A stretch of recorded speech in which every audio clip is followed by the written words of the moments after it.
of 150 miles per hour. Most people evacuate in such a storm, but not my grandpa. The man is as stubborn as a boulder, with less emotion to boot. He's hard, difficult to love, but not entirely without his charm. He is faithful, slow, and steady, and always does what he says. Grandpa is cut from a different cloth, old school, through and through. His face is as severe as a storm, and his demeanor equally so. No one would consider him a pleasant man, not even his wife. For this reason, he lives alone in Hendry County on a plantation. I found myself stuck in the crosshairs of this ungodly devastation for his sake. I was worried for him. I'm his eldest grandchild, so I felt responsible to care for him. To this day, I regret my decision. It left me scarred. Sleep eludes me. I lay in my bed, unable to keep my eyes closed. In the stillness of the early morning, I hear his desperate cries. I told myself there was nothing I could do. This is probably true, but fear stole my breath away. I was powerless to stop them. Storms are the worst. The panic attacks begin. The memories come back in a flood of emotions. I remember all the details. I hear the screams, the noises no human mouth can produce. My therapist says they are fantasies my mind conjured to distract me from my loss. I want nothing more than to believe this, yet I know it is not so. I saw the eye. The crotchety old bastard shouted, "Jeb, move your ass.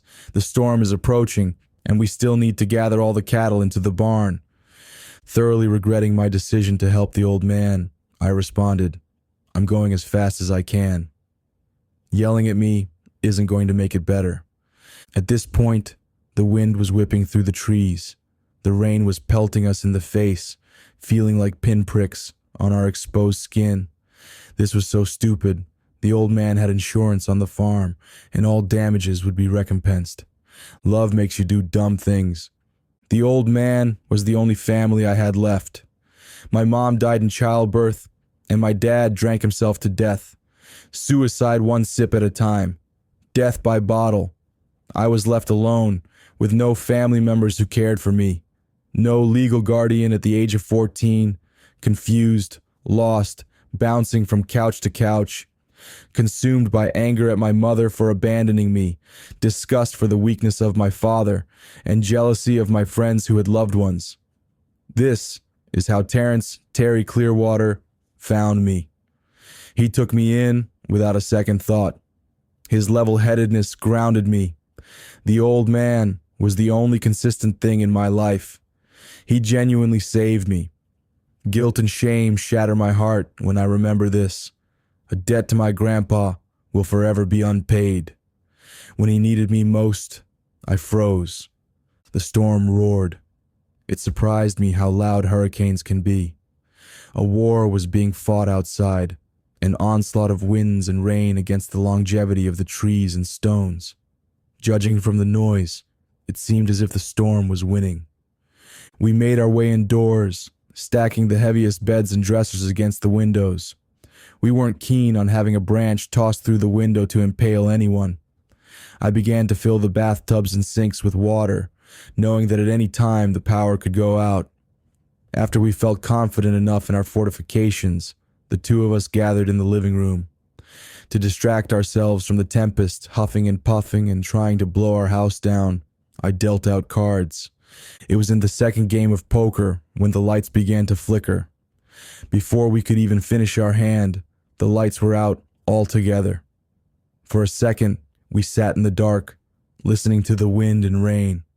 It was oddly peaceful. That was the last peaceful moment I had with my grandpa.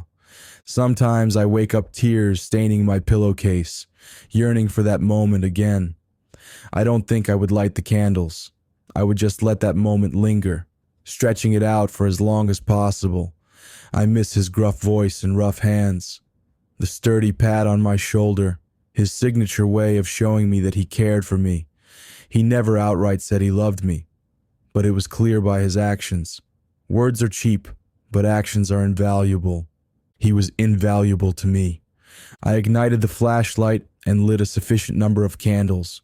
My nose was assaulted by warring scents. Each tried to compete with its counterpart. The room smelt of pomegranates and maple, cinnamon and ocean breeze. Any smell imaginable was present. The smells made me queasy. At least, that is what I thought then. Looking back at it now, I am convinced somewhere in my subconscious I was aware of what was about to happen. My grandpa grabbed his portable battery-operated radio, the one he used to listen to the ball games, and switched it to the local weather channel. In a crackling, staticky tone, the weather host predicted that the eye of the storm should be passing Hendry County in the next few minutes. The charming woman's voice promised that the worst had passed, and there shouldn't be much more to worry about. She advised us to stay hunkered down and wait the remainder of the storm out. The woman could not have been more wrong. The storm, in one final torrent of ungodly fury, blew with all its combined strength. An awful ripping noise, a crack, and an explosion. The 100-year oak in our front yard smashed through the kitchen window. I remember staring up through the gaping hole in the ceiling, seeing the pitch black of night, darkened by the suffocating clouds and whipping winds. I felt as if I was staring into the depths of the abyss itself. The storm at that moment ceased. No more wind, no rain. The clouds parted so that the moon was visible. It was full, the eye of God peering down on us. I stared perplexed at the moon. It was the color of blood congealed on a corpse. The visage was malevolent by nature. It was not the celestial body I was used to. It was foreign, uncomfortably large. The moon seemed to open wide and swallow the night sky. This false moon had one dark spot in the center, a pupil in the center of an eye. The longer I looked at it, the more it peeked into the depths of my soul. It was alive. More than that, it meant harm. I was certain of this. I can't tell you how I knew it, but there was no doubt. The night sky, other than the crimson glow radiating from that celestial eye, was darker. It wasn't merely darkness. It was inky blackness, void of any light. It was a sky bathed in pitch, no light refracted, no light illuminated. My flashlight's beam seemed to be choked in the night, an anorexic illumination emitting from the spotlight. Where my LED light would have ignited the sky like an offspring of the sun itself, it barely allowed me to see the far wall of the room. It was as if the cruelty of the storm split the fabric of our reality, only to have the hole filled by this monstrosity. Perhaps that is exactly what occurred. I'm not sure. I can't explain what I saw. I just know that my grandpa was there, and then after the storm, he wasn't. Regardless, I found my adolescent self staring at the night. I can't rightly tell you how long me and my grandpa stood, looking at the eye in the sky. We didn't speak. What was there to say? We were glued to our spot, neck contorted, eyes locked on the celestial body. I am not even sure I blinked the entire time. My eyes refused to break the soul gaze for one moment. Soul gaze it was. I understood vileness at that moment. I met true darkness. Fear did more than fill my heart. It consumed me, a shadowy beast tearing into my sanity. I felt myself wandering, my consciousness being lost forever. It was the blood-curdling cries in that inky blackness that broke my mind's wandering. It was off in the distance, but I could not locate the origins. The darkness did more than distort light. The sound was odd. It was as if the night had substance to it, causing the sound waves to bounce off of it.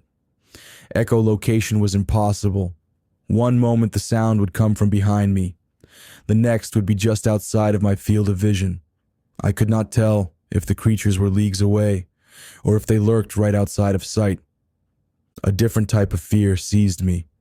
This kind was animalistic and natural, whereas the previous type was philosophical and soul-wrenching. There was a predator on the loose, my mind could comprehend. Before, that eye in the sky induced a fear that ripped at my understanding entirely. It was something superseding my insignificant intellect. Still, My body became erect. My senses fired on all cylinders, attempting to detect and protect. The carnal portion of my mind took over. Self-preservation kicked in, and I unconsciously shuffled towards my grandpa. My instincts remembered how it was like in those earlier days. Those days when we weren't the top of the food chain. Humans are herd creatures by nature. We build sprawling metropolises so we don't have to remember those days when creatures stalked us in the night. We try so hard to banish the darkness with our artificial light, yet still we wake screaming in the middle of the night from those phantom memories from our ancestors, those memories of monsters and creatures so evil we try to forget. We haven't forgotten, and neither have they. We huddled there, me and grandfather, under my dinner table, unwilling to make a sound, hoping, praying that the howls would fall off in the distance. No such thing happened. Fear muddled our minds, and we could hardly even breathe. Eventually, my grandfather whispered in a voice barely audible, "We need to get to the attic. We are exposed here. We would stand a better chance of hiding. Also, my guns are in the lockbox there." Mostly because I lacked a better plan myself, and I was petrified to be left alone. I followed him as we crept from under the table to the corner of the room. On all fours, we crawled from one side of the room to the other, careful not to make a sound. The cries were getting desperate. Hollering, slobbering noises produced in the back of the throat. They made my blood run cold. In the dim light of my flashlight, I saw my grandfather trembling. His hands shook and his face grew sweaty. The bestial calls were terrifying, but I had never seen my grandpa scared. This absolutely paralyzed me with fear. My grandpa survived the Korean War, Vietnam War, and helped train people in Desert Storm. If he was worried, then I knew we were in dire straits. We were not moving fast enough. I was deadly afraid that those creatures stalking us would catch up to us. As we burrowed forward, scuttling as fast as we dared, we turned the hall to run face to face with one of the creatures. It resembled a dog. I mean this in the loosest way possible. It was made of shadow. I don't mean it was shadowy. I mean the body was formed by the swirling darkness. Its paws were too large for the sleek frame, extended even longer by cruel claws protruding from its tips. The beast had twisted spines piercing its bent back. Its skin was flaky, like it was afflicted with a serious case of mange. Thank God I was unable to see the creature's face. Its ears were notched and stood erect. They shortened and lengthened in a mesmerizing pattern that was oddly pleasing to the eye. We backed away slowly, making sure we didn't lose sight of the demon dog. In reverse, we made our way to the living room, hoping to make it to the staircase. As we scooted along, we heard a scratching sound coming from the kitchen. My head twisted with breakneck speed to get a glimpse of a second creature climbing through the hole created by the fallen tree. We were exposed to it. The creature only had to look up from its incessant scratching to see us. Forgetting all pretenses, we climbed to our feet, scrambling across the hardwood hallway for the living room. I wasn't even trying to hide my footfalls. I fled with all my might. My grandpa was right behind me. The creatures heard our ragged breathing and our heavy footfalls. In seconds, they were in hot pursuit. Snarls and slobbering yawls echoed down the hallway after us. Panic seized me, and I ran faster than I ever thought possible. When I made it to the stairway, I turned to look back. My grandpa was a few strides behind me. The creatures were barreling towards him. He wasn't going to make it. Our eyes locked. I saw that he saw he wasn't going to make it. His lips formed, "I love you, son." It was the first time I'd ever heard him say it. Tears filled my eyes. I knew I ought to help him, yet my feet remained locked firmly to the spot. I watched as he changed course and began to run towards the front door. The creatures were drawn further away from me. Still, I was unable to move. I stood there stunned, struck dumb in the presence of my grandpa's final heroic act. Time was put on rewind, and for a second, I saw the man my bent grandfather used to be.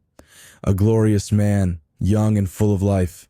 He stood tall, accepting his death with stoic grace. My grandpa turned to me, and we locked eyes. A moment passed, then he bellowed, "Go, get out of here." Grab the gun and hide. As if it was magic, the ice in my veins melted. I moved with the grace of an Olympic athlete. I flung myself up the stairs, 3 steps at a time. I barreled through the spare bedroom, slamming the closet door against the plaster wall. I pulled the drawstring for the attic door up above my head. I shot up the pull-down ladder and found myself in pitch darkness. If I could only get to my grandpa's shotgun, maybe I could help him. I cursed my squeamish nature that caused my grandpa to place the guns up there in the first place. It couldn't be too late. I can't lose him too. He is all that I left. As if to make a liar of me, immediately I heard a familiar voice echoing from downstairs. It was my grandpa, screaming. Tears filled my eyes and my vision began to sway. Those screams, those god-awful pleas for help, they tore great swaths out of my still beating heart. I was consumed by those creatures, if not bodily, then emotionally. My grandpa, my strong, stubborn, and independent grandpa. I was left alone, again, in the dark, with no one to guide me. I collapsed to my knees in that scorching attic. I looked to the heavens, hoping to see God. All I saw through a leaking crack in the roof was that damned eye. The blood moon seemed to wink at me, pleased with the activities of this night. I heard the unearthly screeches of those dogs taper off. It was just me and the celestial body. We stared at each other for a moment, then two. The eye in the sky didn't want flesh. It wanted this. It wanted to gorge itself on my pain, the kind that remains, the kind no doctor can heal with clever medicines, the insatiable pain of loss with no hope of recovery, a broken heart, unable to be mended, guilt for actions not taken, and prices not paid. I used to think I was brave, a strong man. Now I know the truth. Me and that eye both saw. I am a coward through and through, willing to let those I love pay the price, while I stay cowering in safety. That night I protected my own worthless skin, but I lost my soul in the doing. With one final glance, I looked and saw that eye, and it saw me. I knew it, and it knew me. Then the winds picked up, and the clouds obscured that eye from my sight. I would like to say I have never seen it since, but every time I close my eyes, I still see it. You see, I live my life underneath the watchful gaze of that celestial eye.